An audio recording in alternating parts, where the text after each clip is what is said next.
Coming to you from Whitby, which is just a little bit east of Toronto.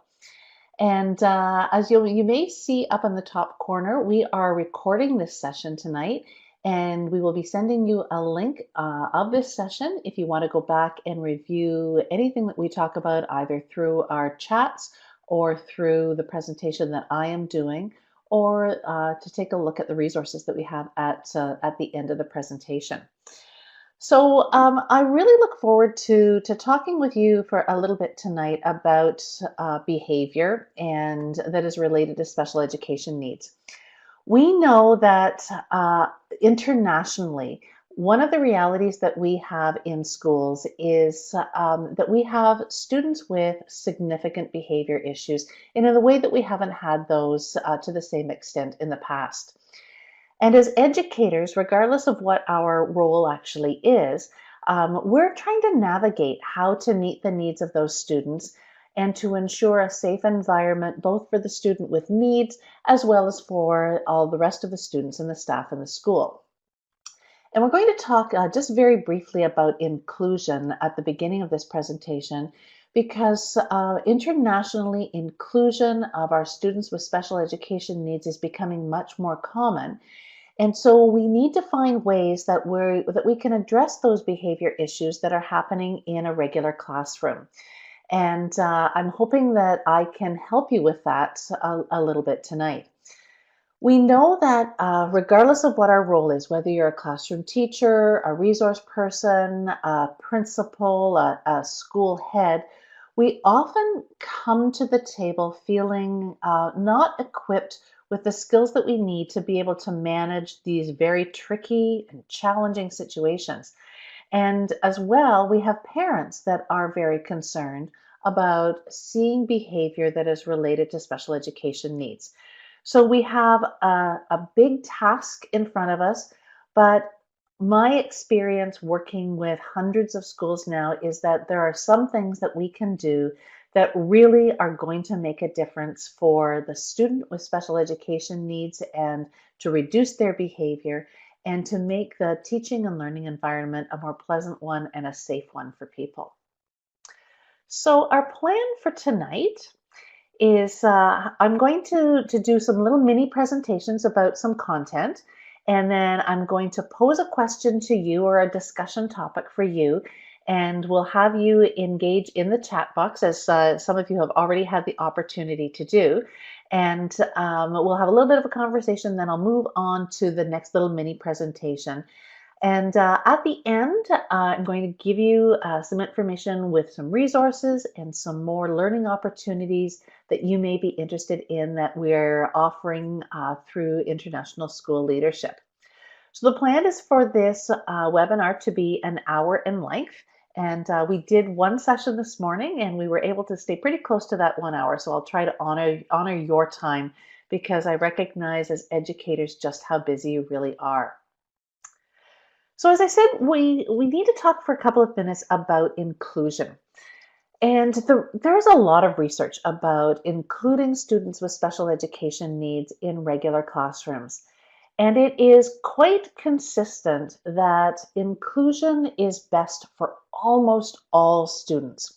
We do have a few students with such profound needs where those needs are better met in a specialized setting, but our goal is always to try to build enough independence that even those students are able to be successful in a regular classroom.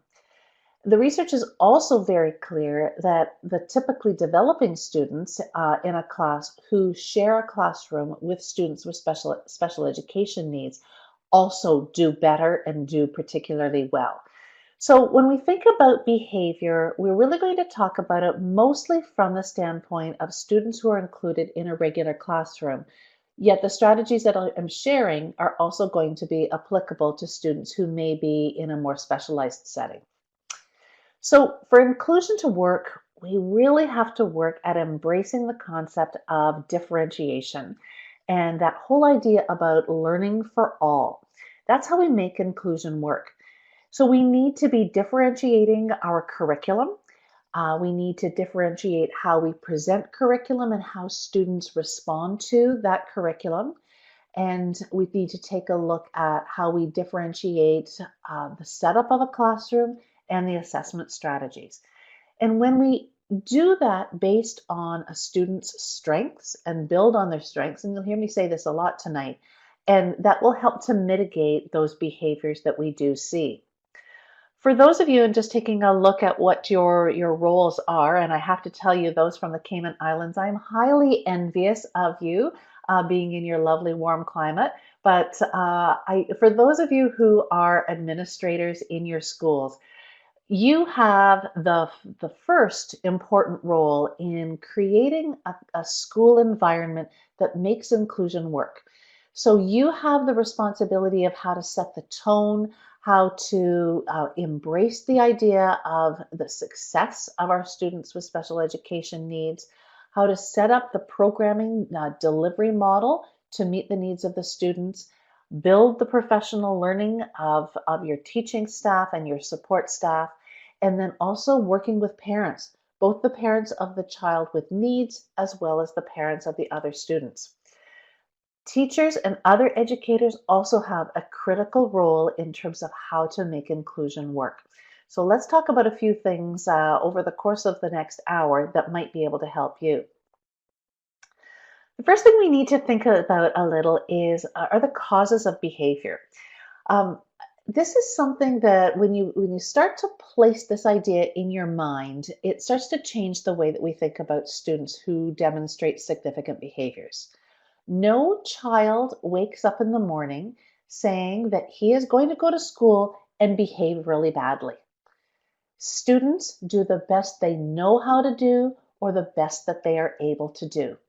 And they rely on us to help them get better in terms of their behavior.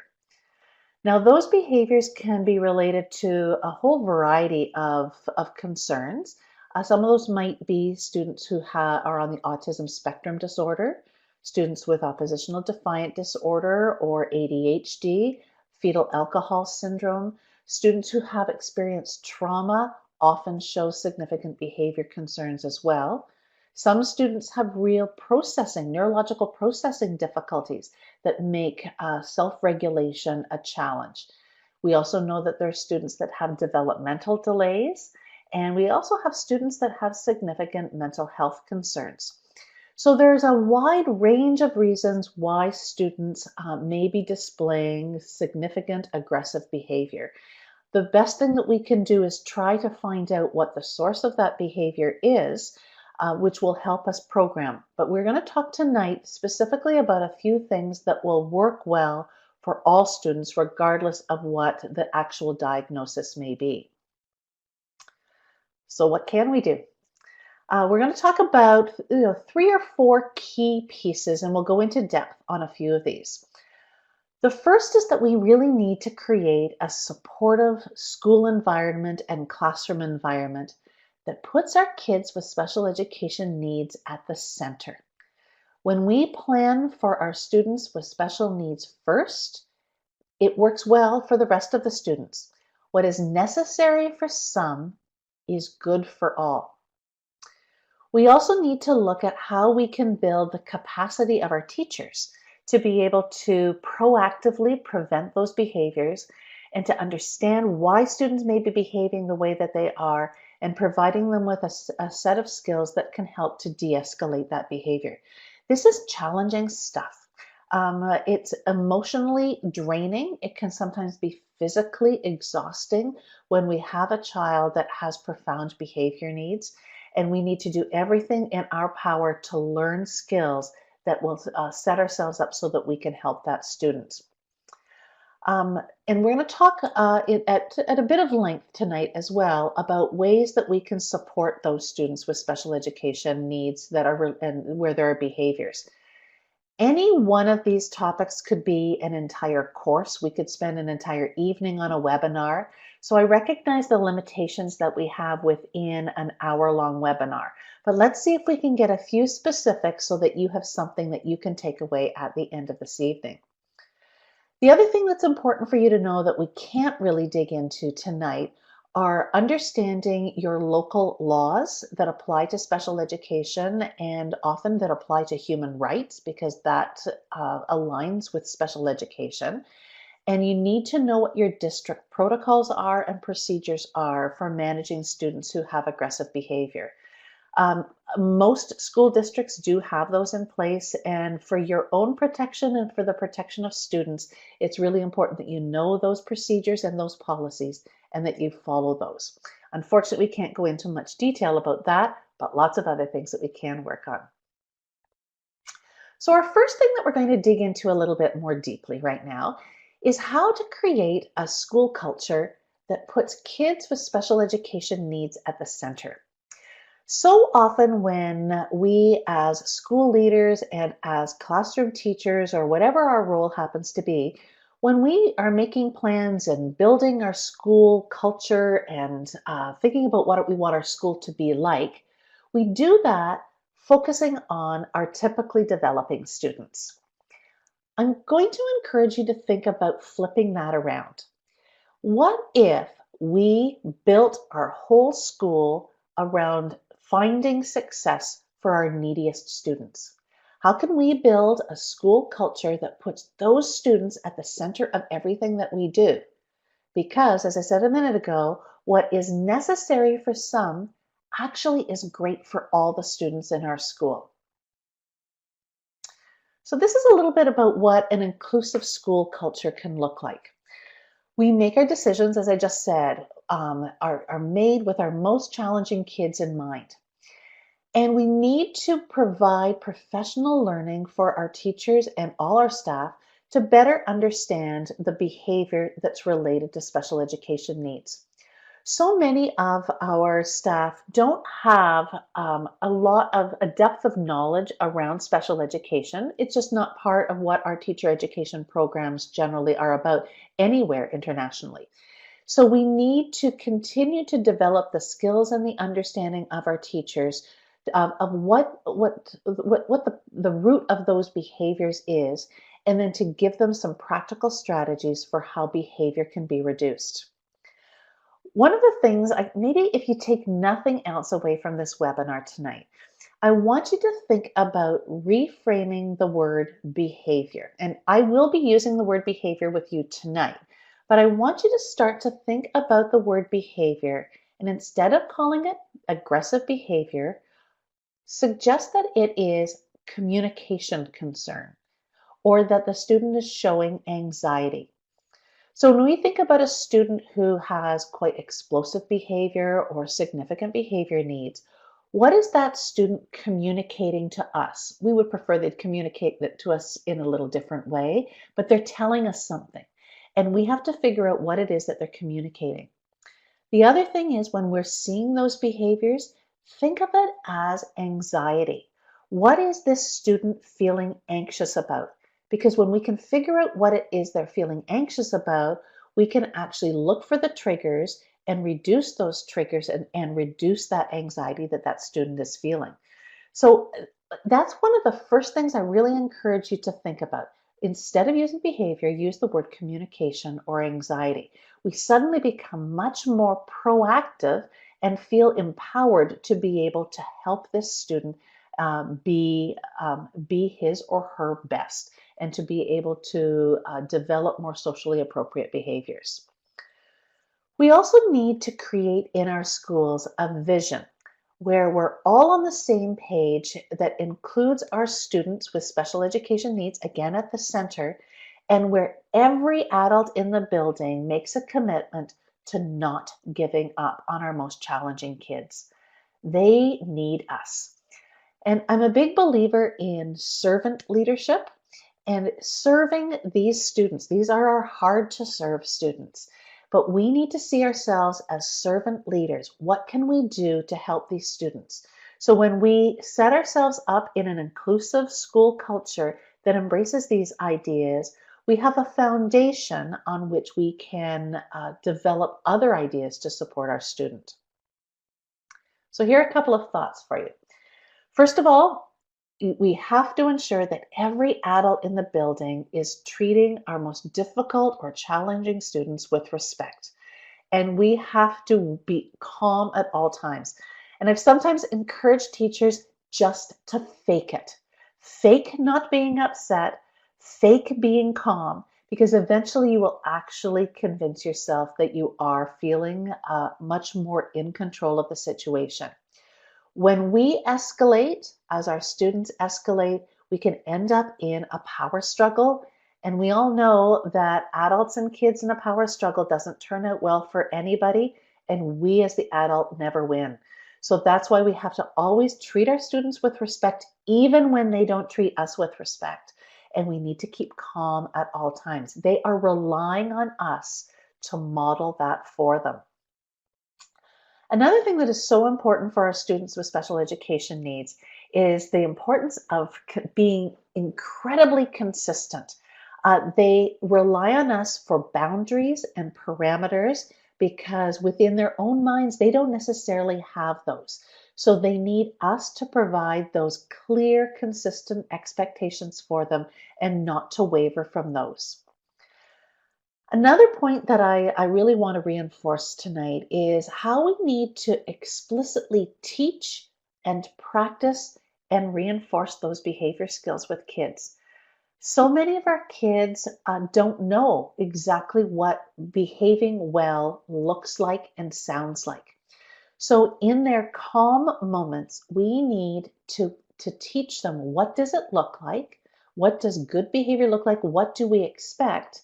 And we have to practice that and we have to reinforce that. The time to teach those skills isn't when a student is escalated because they're not receptive to us at that point. But when we get them in their calm moments, we have that opportunity to really teach and practice and practice. I'm going to come back to that a little later on tonight. Another piece that we need to keep in mind is around curriculum. We need to understand the strengths that our students come with. What are their interests? And we have to dig deep. Every student comes with strengths. Every student comes with interests. And when we can figure out what those are, we can start to build programming based on those strengths and interests. And then we can engage them in the curriculum. So many of our kids with significant behavior concerns are not engaged in the curriculum for a whole variety of reasons. So how do we differentiate and find a way into the curriculum for this student so that they can actually be interested and focused on that curriculum? So we're going to take a little pause right now, and here's your first question that I'd like you to respond to in the text box. What is one thing that you could do before the end of this school year that would foster the development of a more inclusive and accepting environment for your students with behavior challenges? So something that you've already heard me mention, or something that you know you could do that would make your environment a little bit more accepting. So please go ahead and text that into the chat box, and I'll just be quiet for a couple of moments here while you do that, and we'll try to respond to at least a few of you.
I see that a number of you are typing. I can't wait to see what you're going to suggest.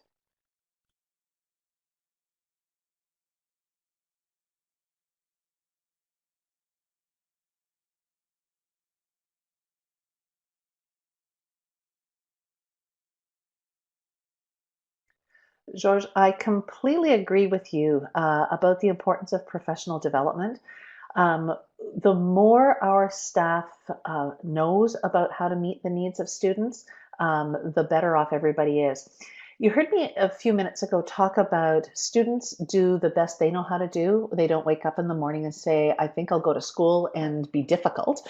Um, I always have maintained with our staff as well. Teachers come to school doing the best they know how to do. And so we need to come at helping them and supporting them to learn new skills to meet their needs. So putting in place those professional learning opportunities is so important.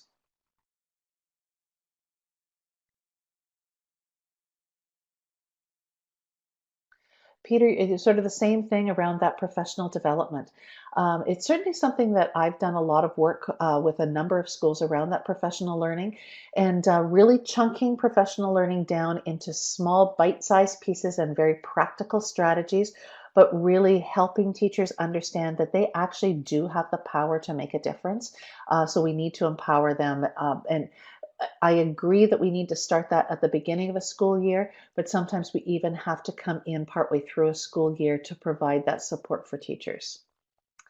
So it looks like we've got a few of you suggesting the importance of that staff training. And it doesn't matter what the role is, and every country has different structures, but we have more in common than we have different.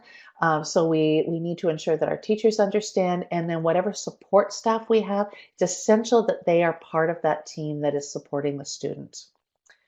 And I'll just take a moment here and have a look at what April says. Yes, April, the behavior plans are so important, and making those behavior plans flexible and working documents. So as we learn more and we collect data, we understand how to put in place a plan that supports those student needs. Great suggestions, everybody. I'm going to move on to the next topic, and if we have any time at the end, we can continue some of these conversations as well. So the next thing, and thank you for the wonderful segue, but the next thing that we're going to spend a little bit more time talking about is building the capacity of staff to meet the needs of those students. And I'm a firm believer in how special education goes in a school, goes the rest of your school. So when we get special education right, everything else in a building works beautifully. But if you have everything else you think working well, but special education is falling apart, you will actually feel your whole building become much more chaotic. So we really need to focus on getting the spec ed piece right and the behavior piece right, because it's good for everybody in the building. So let's talk about how we can build the capacity of our staff. The first is the importance of developing a shared vision. This is a little trickier to do midway through the year. I think it's optimally done at the beginning of the year, where you can take time working with your staff about what your values are around student success and equity, because so much around special education is about equitable outcomes for all of our students. I think it's important, as we're supporting our teachers one at a time, that we provide as much on-the-job training as we can. Um, PD sessions where we pull teachers out of the classroom is great for our basic information, and where we need to spend a larger chunk of time helping to develop their knowledge and their skills. But what we really need to do is follow that up within the class job training. Now, that could be something that you as a school leader does. You may have experts in your school that can go in and support or coach a teacher, or you may have central office staff that can come in. But if you can get just even a small amount of time to help coach that teacher and make that on the job training, you can then gradually release that responsibility as the teacher incrementally adds one new little step at a time. We have to be so careful not to overwhelm our staff with 1,000 things that they might be able to do to help these students. They're already feeling overwhelmed. But what we have to do is look at what's our one next best move and how can we support our teacher with that one next best move? Because then they may see a bit of success and then they'll be more open to try whatever the next best move is. So as a few of you had said in your chat, we do need to facilitate that professional learning in what the causes of behavior are. We still have teachers internationally and educators who think that students with poor behavior are coming to school intentionally to be difficult. And we know that that just isn't the case. We also know that sometimes it can, and I'll mention this in a little bit, but it sometimes seems like it's so personally directed towards us. But we have to work hard at helping our teachers see not to take it personally, and that we need to understand what the cause of the behavior is, put in place the appropriate programming for the student that will reduce the behaviors, and and do that in incremental steps. Regardless of what the behavior concern is or the diagnosis is, I think the most important programming piece that we can help our teachers with is setting up structured teaching. So using very clear visuals for the student, having a visual schedule so that the student knows exactly what is happening throughout the day. And we need to reduce our verbal. As educators, it's what we do best. We talk. But what our talking does for so many kids with behavior is it actually creates anxiety. So they either can't process the information that they're hearing, it upsets their ability to be able to self-regulate. So what we have to learn to do is to reduce the amount that we talk. We can just give a very simple, direct response. Please go sit on that chair. Rather than talking and talking about why they should do this and why it's breaking the school rules if they don't. And it's hard, but it's something that we need to practice and we need to help our teachers with. And another piece that is so essential, especially as our classrooms become more and more diverse, is we need to ensure that our teachers understand how to differentiate programming. And I so often hear teachers talk about differentiating as being a challenge because there just isn't enough time to create programming that is different for so many needs in the class. What I encourage you to do is suggest that the teacher plans for the student with the needs first. Because when the teacher does that, it's much easier then to figure out how to adjust the programming to meet the needs of the rest of the class. Traditionally, what we do is we plan a lesson for the whole class based on the big curriculum, and then we think afterwards, oh, I need to do something to support the students A, B, and C. Instead, if we turn that around and make our planning about how can student A meet with success with this curriculum, we'll look at presenting it differently. We'll look at the strategies that we expect them to, and how we expect their response to be, and how we assess. And it's going to work for the rest of the students as well. So that's a little tip that really can make a big difference for reducing behaviors.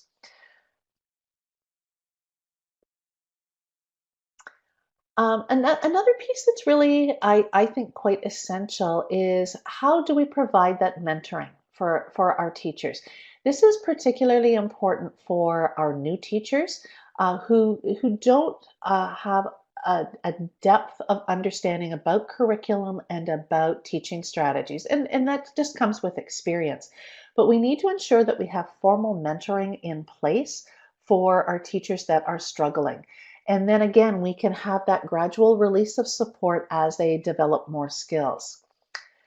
As I've said before, and as we know, it's incredibly challenging whether you're the teacher, the education assistant, the administrator, whatever your role happens to be. It's exhausting having a student with profound needs, particularly behavior needs, in your classroom. So we need to meet with that teacher very regularly to be able to show our support and to be able to coach. Because remember, they're doing the best they know how to do. And some people feel threatened, personally threatened, when they don't feel like they have the skills to be able to handle a difficult situation. And what they end up doing is putting up a protective barrier around themselves. And it appears that they don't want to learn new skills. Really, what it is most of the time is they're just afraid that they won't be successful. So it's all about building growth mindset and remembering that we just have to help them a little bit at a time to make a difference for those students. I also think it's really important that we have weekly team meetings with our key special education staff. One of the things that was sacrosanct for me when I was a principal is that every Friday at 1 o'clock, our special education team and I would meet. And like short of something that was catastrophic, that time was set aside, and we never missed that opportunity to sit down and talk about our neediest kids, what can we do to support them, what's on the radar, and that gave us the opportunity to be a little bit proactive and to brainstorm. Another piece that is essential is that when a student does have an escalation, we as the school leaders must take time to debrief that incident by the end of the day.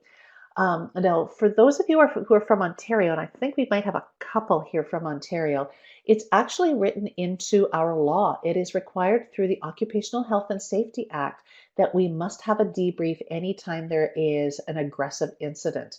But even if it's not written into your law or into your policies and procedures, it's just important practice. Because when we debrief a situation, we can look at what we did well and how we can respond differently the next time. So be sure that you build that in, preferably by the end of the day that an incident happens. This next point is something that I haven't encountered many places that do this, but when you start to, it's going to make an incredible difference for you. I encourage you to start to rehearse your worst case scenarios, both with and without the student. Um, so let's talk about with the student first.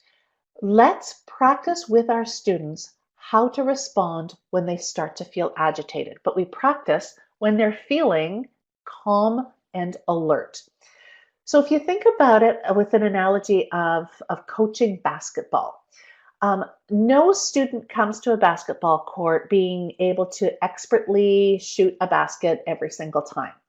They come to practices, they learn how to dribble, they learn what the rules are, they learn where the boundaries are, they learn the proper position for shooting that basket. Same can be said for piano lessons. No kid comes to a piano to magically play an amazing work. Just like our kids don't come to school being able to behave well all the time.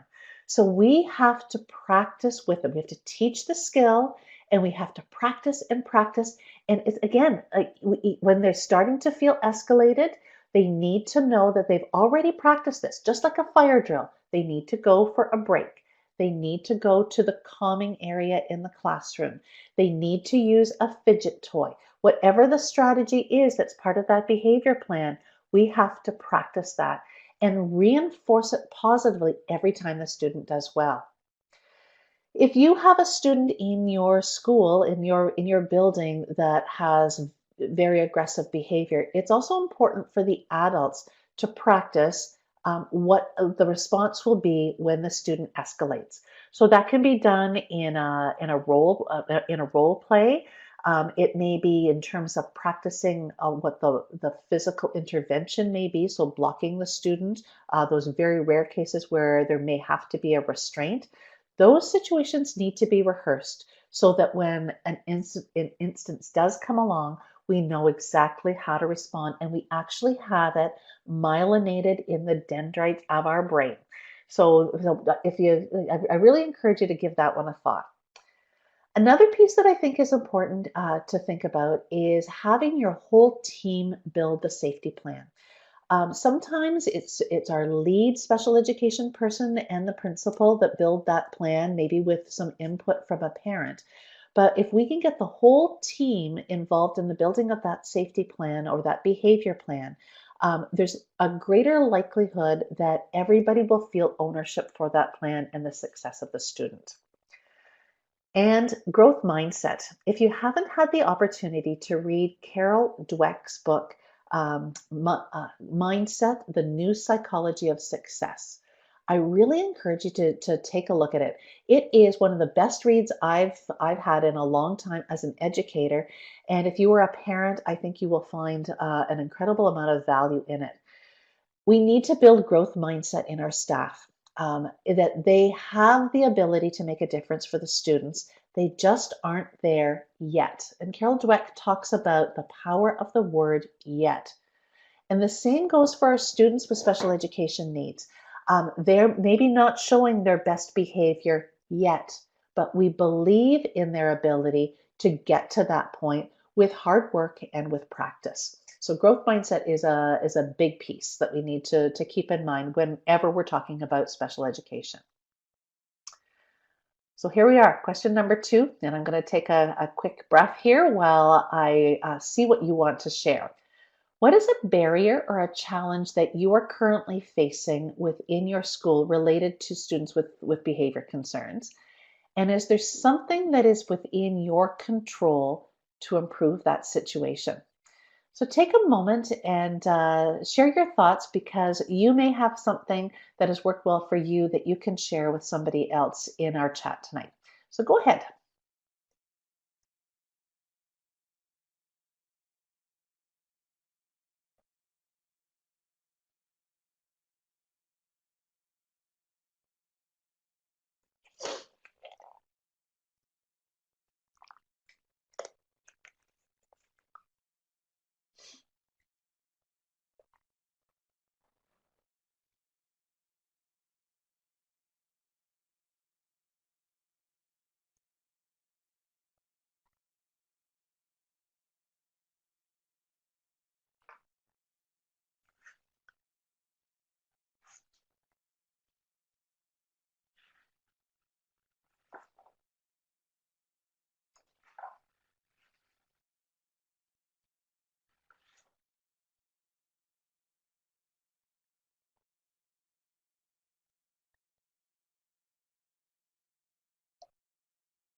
Peter, just reading your comment, can you just elaborate on that a little bit more? Because I'm not quite sure I understand. So turnover rates is an issue. So I'm assuming that's turnover rates with your teachers.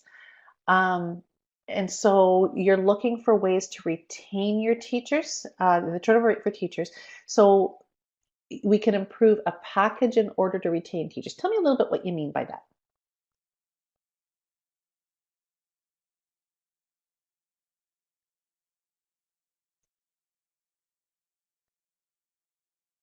And George, the what you are sharing there, I think is true everywhere. It is very difficult to get 100% of our teachers on board. We need to do the best that we can, and we part of change leadership is really getting the majority moving forward, and we continue to support the ones that aren't on board, but it's best to put most of our effort into the largest majority that has the potential for moving forward, because those late bloomers is what I'm going to call them. Almost all of them will come along. There'll always be a couple of sticklers, and then we have to move to some more significant support, and almost to the point of discipline at times. But really stick with your main keys. Peter, I understand now what you mean, that you need a salary package for your teachers to retain them. And I understand that we need to value the important work that our teachers do. And I know that that probably is out of your wheelhouse and out of your control. But it's true. The more that we can value our teachers and the important work that they do, the more likely we are to retain them. April, I'm just going to have a quick read of yours here. I really like what you talk about, building a growth mindset for everybody in the school. The last school that I was principal at, that's exactly what we did. We spent the entire year with the theme of growth mindset running through everything that we did.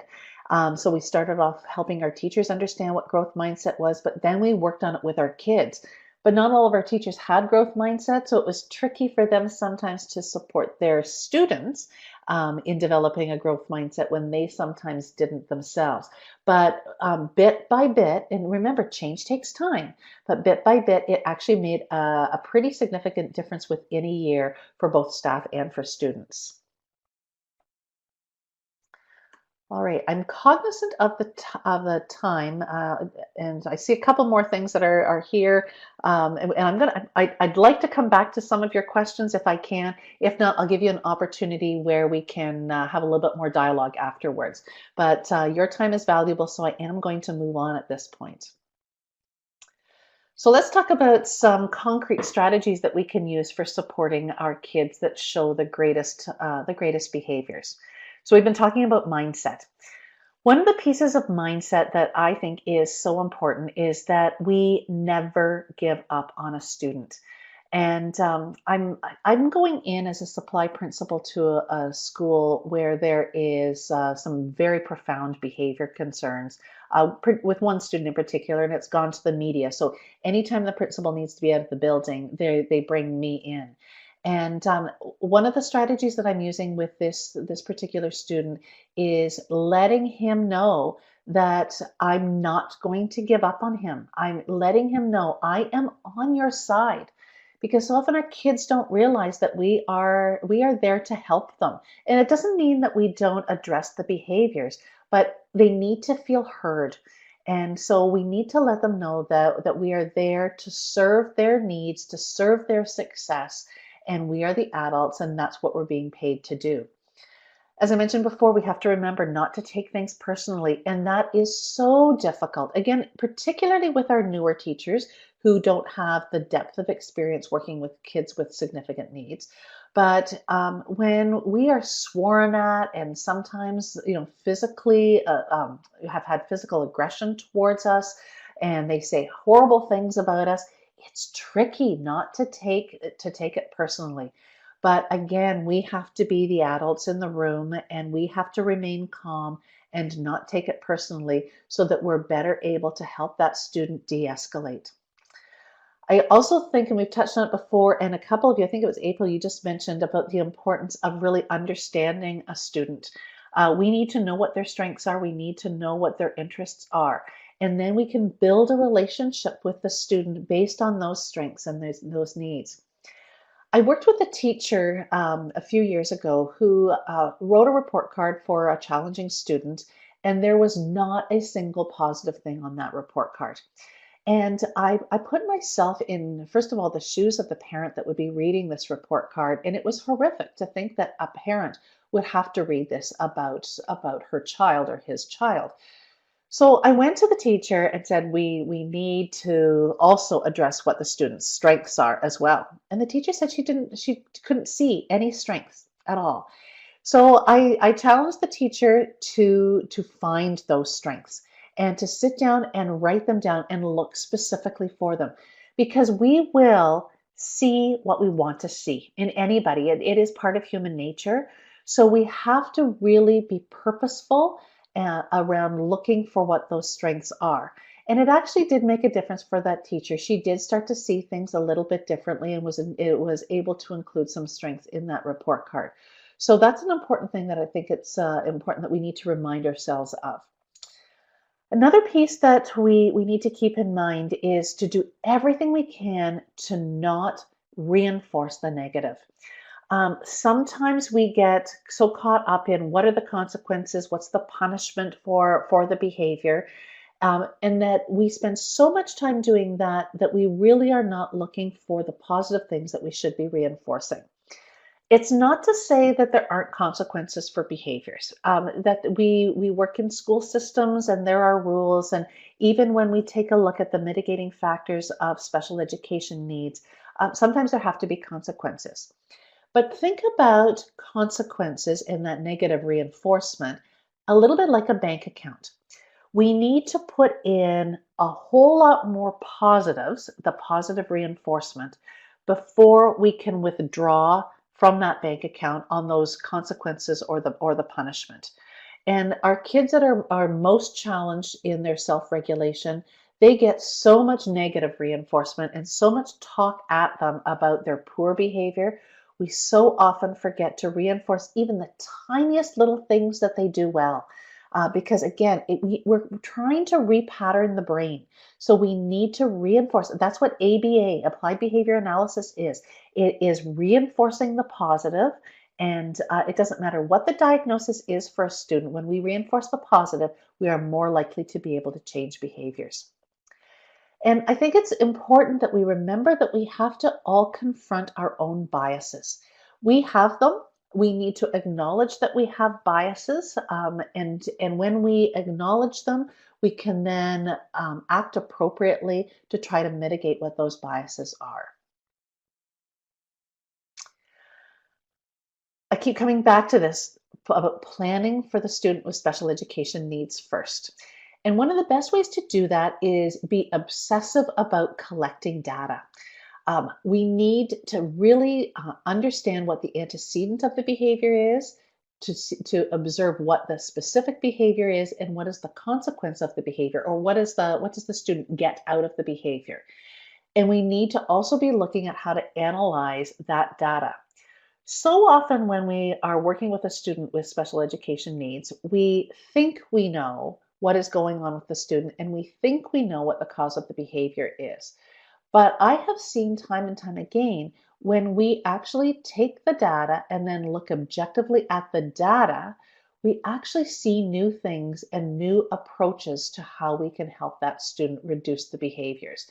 I had one just very recently where I was supporting a school, and the whole team felt pretty confident, and understandably so, about what the causes of the student's behavior were and how to address it. But they were charged with the task of keeping meticulous data. About every 5 minutes, they were gathering data on this particular student.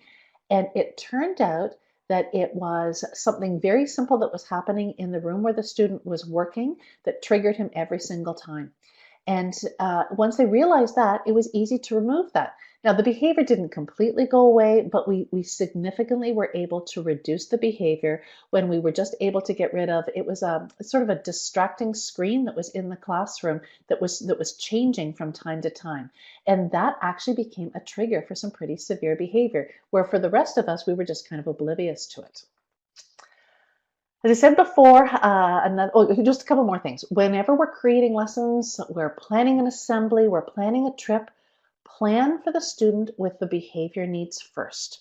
So can we make this an event that is successful for our most challenging students?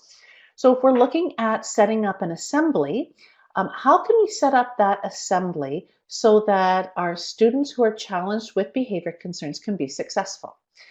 When we do that, all the rest of the students can file into the assembly and we can continue on. But what we often do is we plan an assembly, and we create a scenario that our kids with behavior needs aren't able to manage. So just flip it around and plan with the student with needs first. And as I said before, plan for the worst and expect the best, and practice, practice, practice. So I think I've kind of, I don't need to go into that anymore. And we need to be really consistent.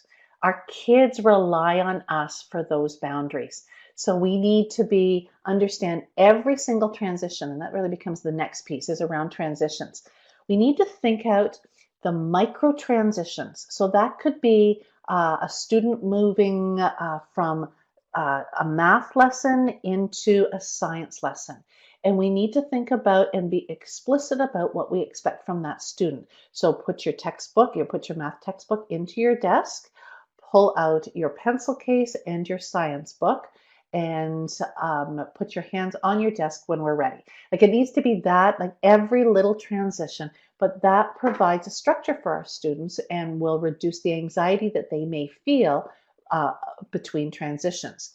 And then, of course, there are the macro transitions that we need to plan for. So that could be something as small as moving outside for recess and back in. It can be moving from one grade to another. It could be moving from elementary school to secondary school. Every one of those transitions needs to be planned out.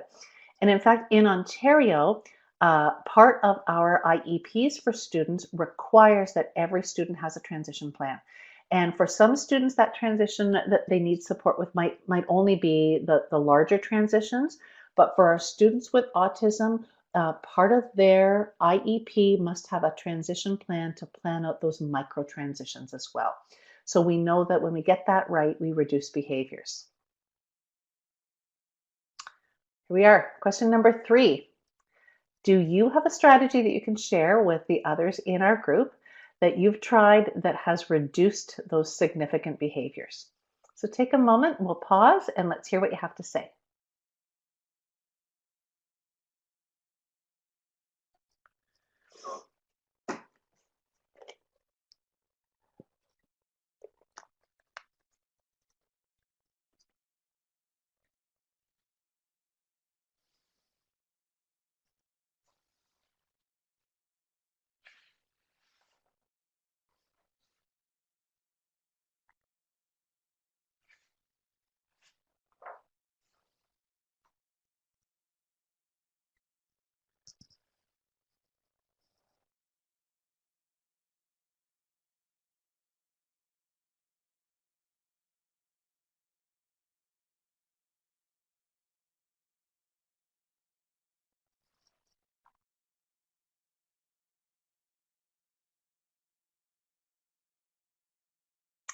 Carlos, I really like your mentioning about breaks. Um, that's something that's a self-regulation strategy that so many kids need, and we need to structure those breaks for them, but knowing that they can have a timed break. If you're not familiar with Dr. Stuart Shanker, Shanker, he's written a couple of books and is an incredible expert around self-regulation, and he gives wonderful strategies for schools to use around creating school cultures based on developing self-regulation skills. His book that I think is a great starting point is called Calm, Alert, and Learning, and provides wonderful resources for both educators as well as parents to help support self-regulation, the development of self-regulation skills. You've got lots of great things that are happening. The nonverbal cues are so important. Again, reduce the amount of talk and use the nonverbal cues, and kids are more likely to respond to those. The routines. Another resource that I love, and it's kind of an old one, but I still think it's so important, and it is With All Due Respect. And the author's name is Ron Morrish. And he talks about how to establish those clear routines for an entire school right at the beginning of the school year. And how, as a whole staff, you decide what the expectations are for how students walk through the halls and how they line up to come in, and how they transition from one place to another. And I've used that strategy. I've had Ron Morris actually come to a couple of schools where I've been principal, and it really helps the whole staff come to consensus on what those clear expectations are. Oh, and it's so interesting, April. That's exactly what I was really just referring to. The first 2 weeks of the school, it's explicitly taught what those procedures are. Some schools actually call it boot camp, and it really is helping kids. And of course, another piece that Ron Morse doesn't have in his books, but that is so important, is how do students use and digital technology. What happens with their phones? When is it appropriate to have them out? And but when we have everybody on board those first 2 weeks, that makes such a difference for our kids with special education needs. Because of my role as an assistant superintendent of special education, I got into every one of the 130 schools in our school district. So it's quite a large district, very, very diverse. We're just outside of Toronto, but more affordable than Toronto. And so I've had the opportunity to get into those schools. And I could tell within probably 30 seconds the schools that valued special education, valued those clear expectations, because it was just a much more positive and relaxed environment. So if I feel that within the first minute or so walking into a school, and I can feel myself just go, this is a nice place to be. Imagine how our kids who are struggling with self-regulation feel in a school that doesn't have that. So April, I think what you suggested there is absolutely essential. And I see a couple of you are reinforcing that message. So thank you for that. Conscious of time, so we've got a couple more things. I'm just going to skip over question 4. Want to just talk to you for a moment about some further learning opportunities that we are really thinking about. So I mentioned earlier about the whole idea around servant leadership. And we at ISL are here to serve you. You are leaders in your schools, regardless of what your role is. And our job is to help support you in your leadership to do a better job. And the special education component is fairly new to ISL because it is a growing concern internationally. I just got back from Denmark and I'm helping them with some work on inclusion. I'm heading off to China in the fall where I'm working with them around differentiation because these are places where inclusion and having kids with significant needs in a regular classroom is pretty new. So we know that you might be interested in something a little bit more than what we can do in an hour. So we're going to just put a little poll up in a moment, and we want to know if you are interested in something that we could build for you. And we're looking at the potential of creating little mini 5-hour courses on specific topics and want to know what the likelihood is of you potentially registering for those. So each little course is 125 hours and would be over a 2-week period. And so we're just going to have a poll come up in just a moment. Thanks to Peter, who is working in the background here. He's just going to help us out. And I'd like you to rate this on a scale of 1 to 5, 1 being you're not likely to take the course, up to 5 you'd be quite likely to take the course. So here's the first question. And we're just going to take a minute here because it's looking like it's closed. So we're going to reopen. I think I can do this. There we go. So on a scale of 1 to 5, how interested would you be in doing a little mini session on building partnerships with parents who have children with special needs?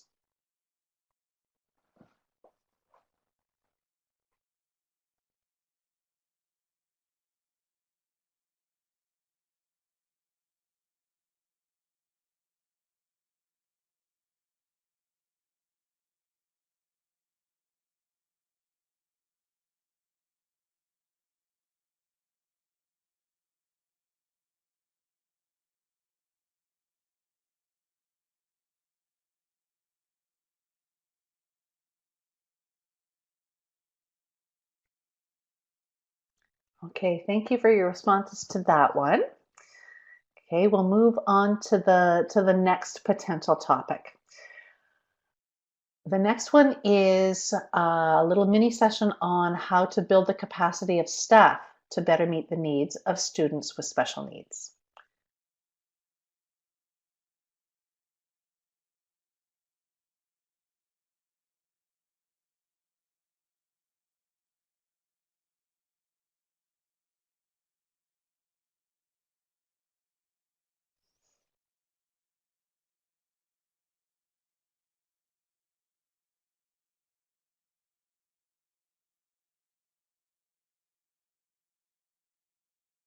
Okay, thank you.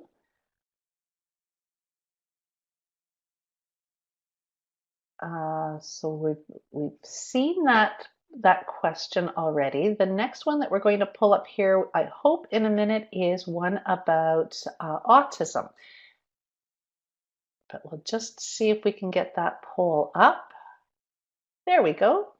Are you interested in a little mini session on how to support students with autism? And as we know, autism is growing exponentially, particularly in North America. And but we are continuing to find ways to best meet the needs of these particular students.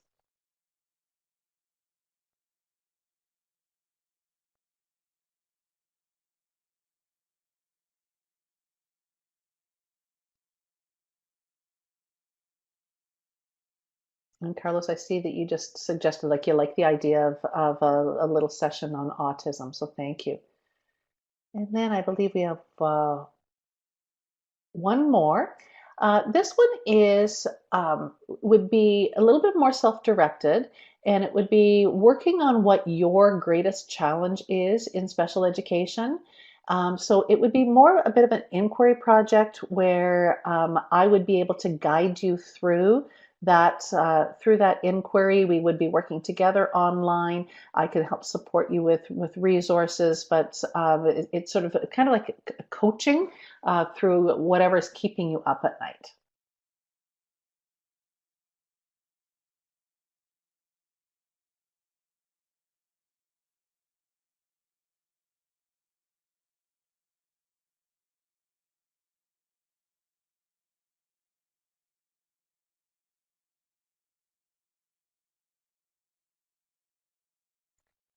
And then our last one that will be coming up shortly is a more open-ended poll.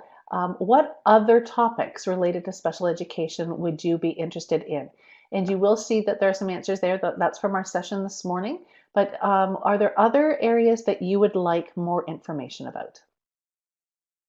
So you can just type your answer in that text box.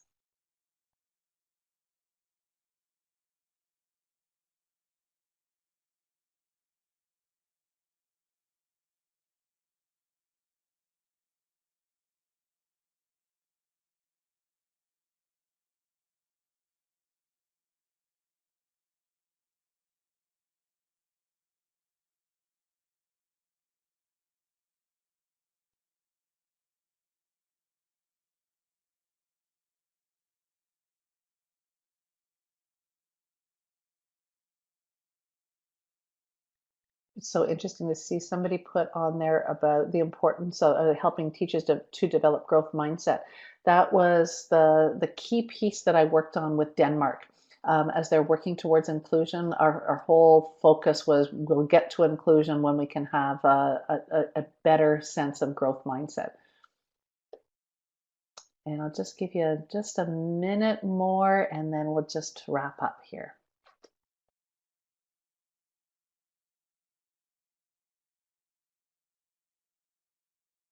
And thank you so much for your feedback because we really want to know what appeals to you and what you need more of.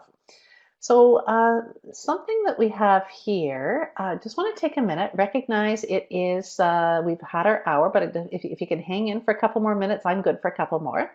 Based on what we've talked about today, recognizing it's only an hour, I know, what is one thing that you've picked up today that you're going to try in your practice or in your school? So type that into the box right now.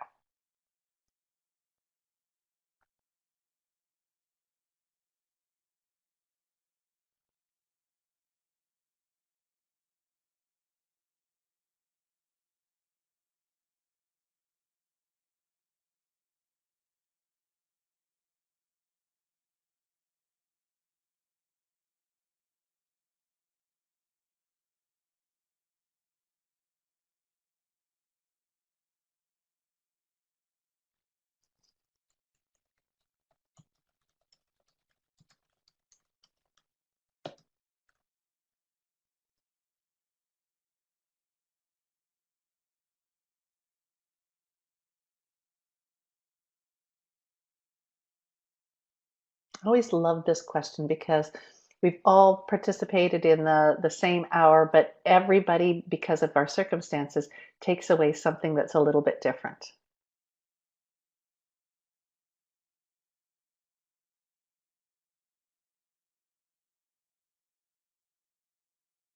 And Gemma, that whole piece about putting students at students with special needs at the center of the school, um, when I learned that and practiced that, I think that probably was the first most important step that we made to becoming a more inclusive school and a more supportive school.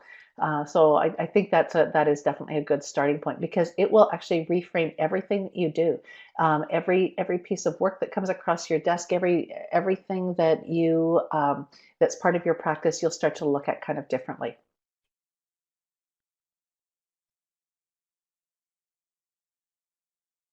And Peter, uh, good luck on not taking things personally because we are human. It is, I think it's a job that is never done, but keep working at it because that certainly is something that will just make you feel a little bit less stressed.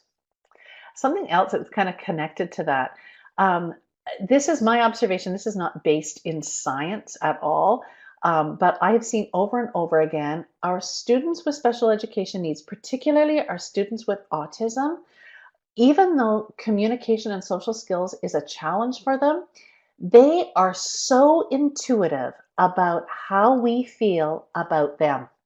And it is so important that we never let on if we are feeling frustrated with them, or that we're upset or angry, because they know when that happens, even if we think we're not showing it, and that will escalate their behavior every time. So it is something that to work on, something to keep in mind. So I really appreciate, I'm just going to continue to see what comes in here, but really appreciate that you're each taking away something from our little session tonight, because you're doing important work. Being an educator is such valued work, and working with our most challenging students is, I think, some of the most important work we can do in education. So thank you for taking the time out of your busy day, and I think it's evening for a number of you, and so you're cutting into family time and your own personal time. And I really value and appreciate you in developing your growth in this particular area. So thank you so much for that. A couple of resources I have that I just want to share with you, and you will receive via email a link to our webinar if you want to go back and to check on anything. But here are some resources that might guide you in your next steps. The first is a book that you can get on Amazon, Leadership for Inclusion. And it is a practical guide for really how to establish a shared vision in your school that supports students with special education needs. Easy to read, very practical strategies, and one that I have certainly found very useful. The next three are articles from different locations in the world. Even though I'm coming from Ontario, Canada, I want to make sure that I'm sharing with you a range of resources from internationally. So there is one from Australia. There is, the bottom one is from Ontario, and the one in the middle, if I remember correctly, is from Great Britain. So these are, I think, very helpful articles around supporting educators in the area of behavior. So the next thing is, this is my contact information. Please don't hesitate to let me know if you want to continue this conversation any further, if you're looking for more resources, if there's something that I said tonight that is you still have questions about, or is kind of a sticky thought that you want to dig into a little bit more. Please send me an email, and I am more than happy to help you out, and we can continue this for the next few days. Also, if you are interested in something deeper, like bigger courses coming to your area or online, I can certainly be the first contact if you're interested in special education. But folks, I think that is it for tonight. Again, thank you so much. This is an important topic, and I really appreciate you being here tonight and for your contributions. So I'm just going to, I see, Gemma, you had a question wondering if this presentation is available. You will get a link to this presentation that you can go back and use at your discretion. Thanks so much, everybody. Have a great evening, or if you're in another part of the world, happy Thursday. Take care.